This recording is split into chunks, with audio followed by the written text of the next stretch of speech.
Good afternoon.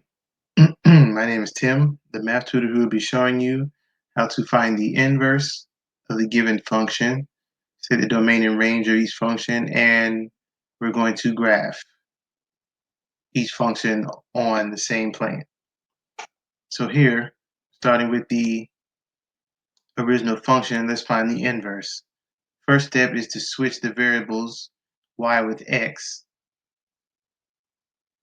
and when we switch the variables, the y is going to become the inverse. Now we must solve for the inverse. So first we're going to divide 0.7 from both sides to get x over 0.7 equals e raised to the 1.4 times y inverse.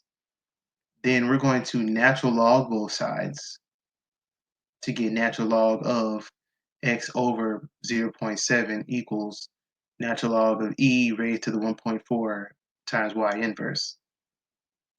Then we're going to use the rules of logarithms and bring the exponent down, 1.4 y inverse times natural log e.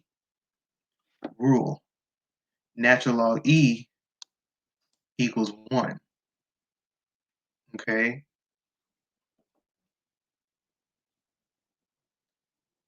That leaves us with 1.4 times y inverse equals natural log of x over 0.7.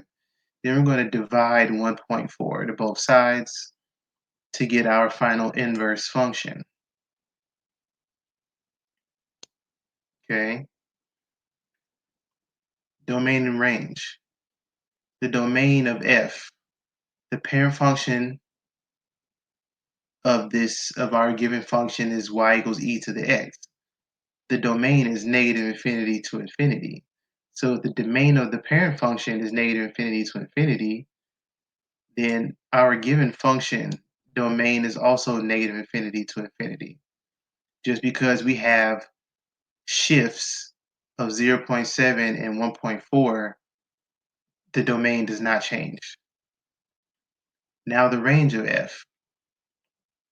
The range of f is from 0 to infinity. Why? When we graph the function e to the x, the function begins at x equals 0, and then it keeps going on to infinity. The same thing for our function f of x. The shift to the function does not change the range either, okay? Now we must find the domain and range of the inverse. Now this is another rule. Because we've taken the inverse of our given function, the domain and range also swaps. The range of the original function becomes the domain of the inverse function. The domain of the original function becomes the range of the inverse function. So when we're taking the inverse of something, everything literally inverses. Okay? Now, let us graph.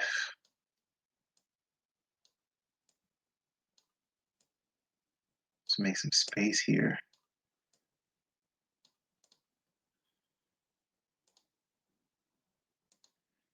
So the original function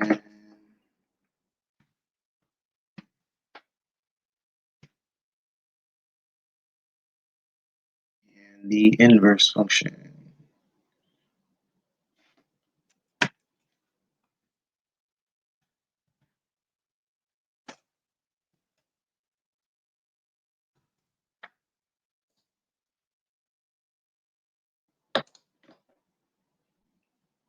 Now you can use a calculator if you want.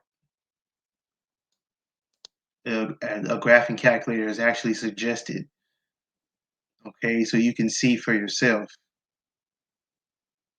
why the domain and range is what it is for each function.